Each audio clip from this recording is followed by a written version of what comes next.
Assalamualaikum warahmatullahi wabarakatuh.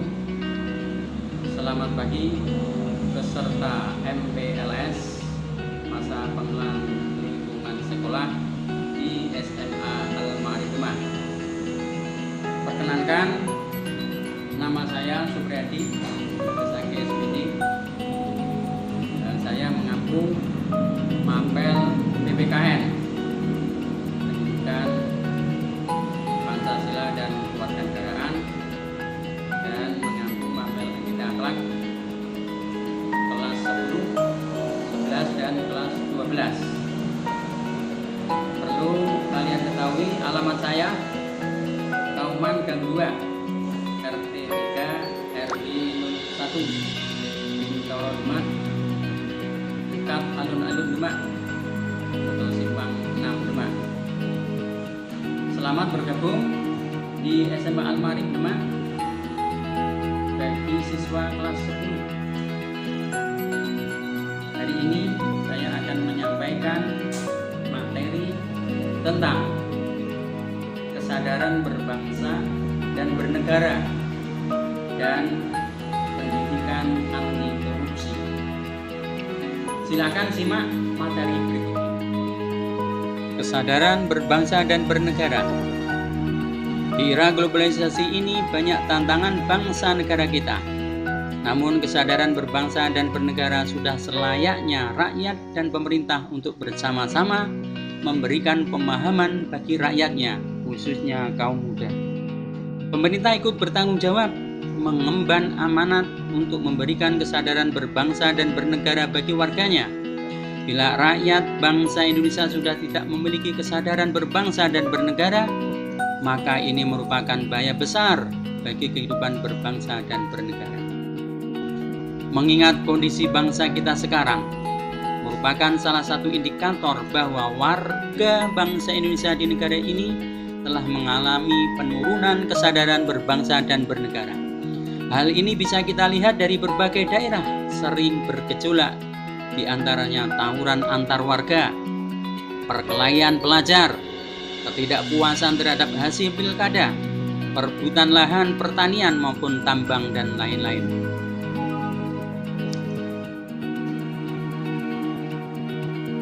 Nilai-nilai bela negara yang harus lebih dipahami penerapnya dalam kehidupan masyarakat berbangsa dan bernegara antara lain cinta tanah air, kesadaran berbangsa dan bernegara, dan yang ketiga Pancasilais, yang keempat rela berkorban untuk bangsa dan negara, yang kelima memiliki kemampuan bela negara. Kalian harus mengetahui apa itu nasionalisme.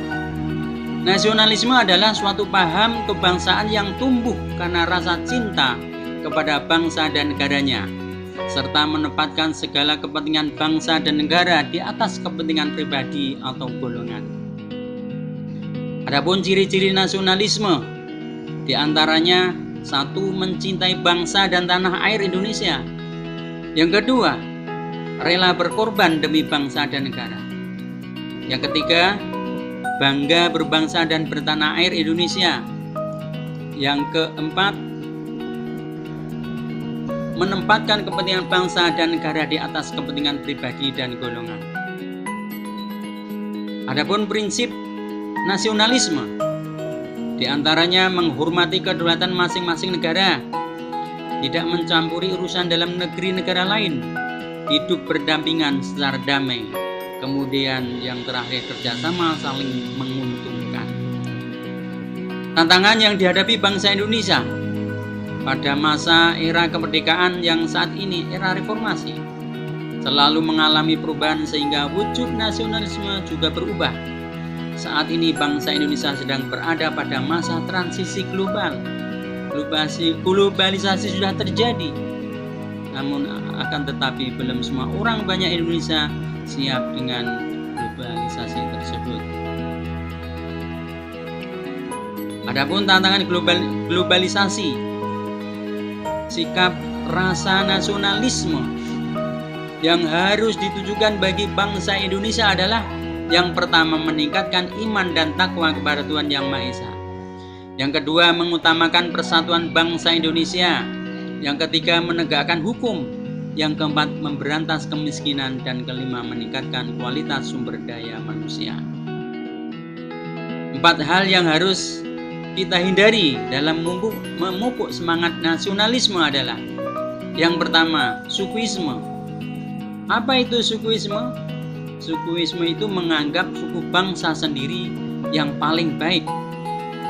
Kemudian yang kedua, atau B, Calvinisme. Apa itu Calvinisme? Yaitu menganggap bangsa sendiri paling unggul. Kemudian ekstremisme.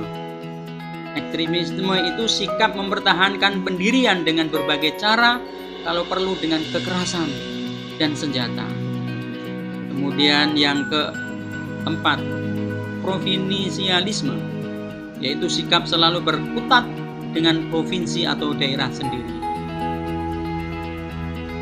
Kemudian yang kedua, patriotisme.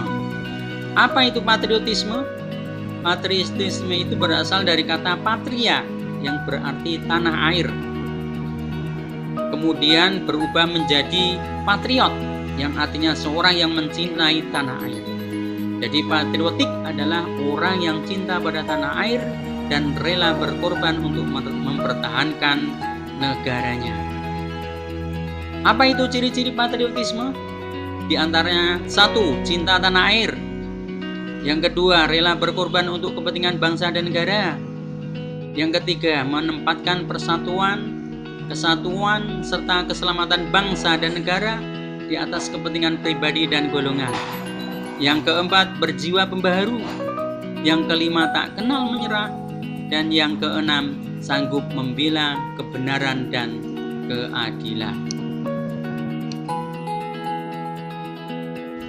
Sikap patriotisme dapat kita tumbuhkan dan kita kembangkan dalam kehidupan sehari-hari, di antaranya di lingkungan keluarga, yaitu harus menyadari tanggung jawab masing-masing, kemudian memutuskan segala masalah dengan musyawarah, kemudian menciptakan suasana yang rukun dalam kehidupan anggota rumah tangganya.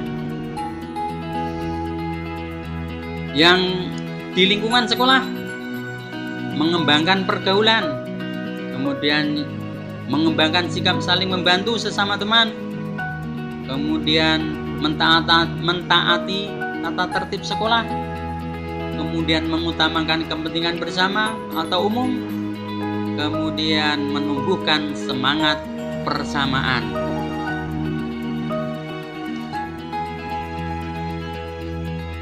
Kemudian di lingkungan masyarakat, membina semangat kebersamaan. Kemudian yang kedua, mengembangkan sikap rasa memiliki lingkungan tempat tinggal. Kemudian yang ketiga, menciptakan suasana rukun dengan tetangga. Kemudian yang keempat, menghormati norma yang berlaku di dalam masyarakat. Kemudian yang kelima, aktif dalam kegiatan masyarakat. Sekian, terima kasih. Kemudian dilanjut dengan materi yang selanjutnya. Pendidikan anti korupsi. Sebelum kalian memahami tentang pendidikan anti korupsi, perlu kalian pahami pengertian korupsi. Apa itu korupsi? Korupsi adalah tindakan penyalahgunaan kepercayaan publik yang dikuasakan kepada mereka untuk mendapatkan keuntungan sepihak. Mari perjelas pengertian korupsi di atas tadi. Adapun unsur-unsur korupsi diantaranya: 1. Perbuatan yang melawan hukum. Yang kedua, penyalahgunaan kewenangan. Yang ketiga, penyalahgunaan kesempatan. Yang keempat, memperkaya diri sendiri, orang lain, dan korporasi milik sendiri. Yang kelima, merugikan keuangan negara atau perekonomian. Adapun bentuk-bentuk korupsi diantaranya: 1. penyuapan, mencakup tindakan memberi dan menerima suap, baik berupa uang maupun barang. Bentuk korupsi yang kedua, embezzlement, yaitu merupakan tindakan penipuan dan pencurian sumber daya yang dilakukan oleh pihak-pihak tertentu yang mengelola sumber daya tersebut, baik berupa dana publik atau sumber daya alam tertentu. Bentuk korupsi yang ketiga, fraud. Fraud merupakan suatu tindakan kejahatan ekonomi yang di dalamnya memanipulasi atau mendistorsi informasi dengan tujuan mengambil keuntungan tertentu. Yang keempat, bentuk korupsi adalah extortion, yaitu tindakan meminta uang dengan cara paksa atau disertai dengan intimidasi ancaman ya tertentu oleh pihak yang memiliki kekuasaan. Bentuk korupsi yang kelima, favoritism, adalah mekanisme penyalahgunaan kekuasaan yang berimplikasi pada tindakan privatisasi sumber daya. Yang keenam, melanggar hukum yang berlaku dan merugikan negara. Kemudian yang ketujuh, serba kerahasiaan, meskipun dilakukan secara kolektif atau korupsi berjamaah. Maka, agar tidak terjerumus dalam perbuatan korupsi, perlu kalian ketahui tentang pendidikan anti korupsi. Mengapa perlu pendidikan anti korupsi? Muara dari persoalan korupsi adalah hilangnya nilai-nilai anti korupsi.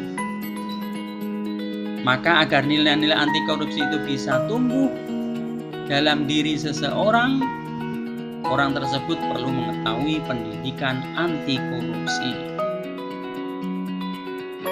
Kalau sudah tahu dan memahami tentang pendidikan anti korupsi, maka dalam diri seseorang tersebut akan mempunyai perilaku satu, jujur. Manfaatnya apa itu jujur? Jiwa menjadi tenang, damai, bahagia, percaya diri, selamat dari fitnah-fitnah, dan bernilai ibadah. Kemudian apa manfaatnya jujur? Dipercaya, kemudian dihargai oleh orang lain, dihormati orang lain, dan orang lain juga merasa nyaman. Yang kedua, peduli. Apa itu manfaat peduli? Kepuasan batin, disayangi, dihargai, dihormati orang, disegani orang, dan bernilai ibadah. Apa manfaat peduli dalam hal sosial? Timbul kerukunan, saling menyayangi, saling menghormati, dan timbulnya rasa aman dan nyaman. Yang ketiga, mandiri. Apa itu manfaatnya mandiri? Percaya terhadap diri sendiri, optimis apa yang dilakukan, tidak sombong, bernilai ibadah. Kemudian apa manfaatnya terhadap sosial? Dipercaya, kemudian dihargai, dihormati, sehingga terciptanya suasana kerja kehidupan sosial yang saling mendukung satu sama lain. Yang keempat, disiplin. Apa manfaatnya disiplin? Jiwa menjadi tenang, damai, bahagia, percaya diri, terhindar dari kecemasan dan kekhawatiran, dihargai, dihormati, disegani, dan diteladani bernilai ibadah.